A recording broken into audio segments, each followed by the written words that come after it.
The future of a planned memorial honoring President Dwight D. Eisenhower was thrown into doubt Tuesday as lawmakers questioned the project's design and cost, and Ike's family called again for the memorial project to be redesigned. The House panel hosted a hearing on the 14-year-old project, which has secured the site for the memorial at the foot of Capitol Hill near the National Air and Space Museum. Planners could lose that space, though, without an extension soon from Congress.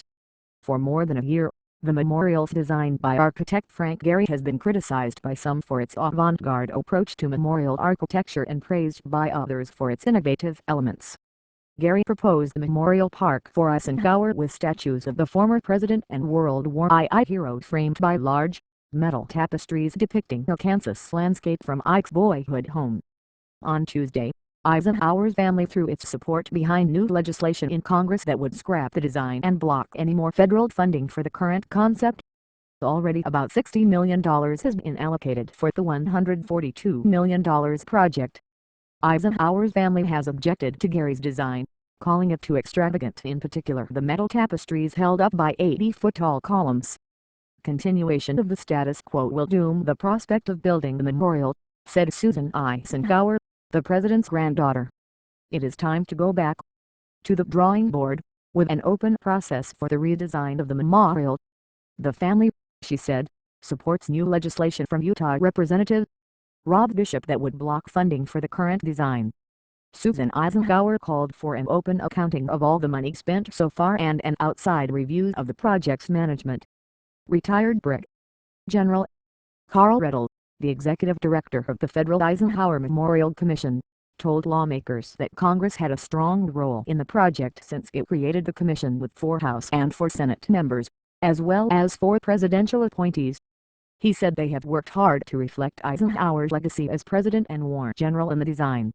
The historical record suggests that great, iconic architecture is always controversial, he said.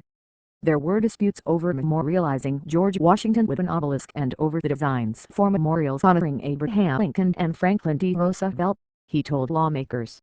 Several lawmakers weighed in, though, and weren't satisfied there was enough progress in resolving differences over the design. The memorial will likely never be completed in its current form, said California Republican Representative Tom McClintock, because it never will be funded in its current form. He said it would be out of place among the memorials to Lincoln, Washington and Thomas Jefferson. New Jersey Democratic Representative Rush Holt asked whether further changes could be made to the current design to satisfy critics and keep the project on track. The only thing worse than art designed by a committee is art designed by a congressional committee, Holt said. Gehry has made some design changes, Riddle said. He would not commit, though, to rethinking the idea of including tapestries with the Kansas landscape. Gehry has said leaving out the imagery from Kansas would omit an important part of Eisenhower's story because he was so proud to grow up in the heartland. But lawmakers said the proposed imagery would include mostly trees that aren't unique to Kansas. None of the lawmakers who serve on the 12-member Memorial Commission attended the hearing Tuesday. A white senator, Daniel Indu, a World War I veteran who championed the memorial project and was the commission's vice chairman, died in December.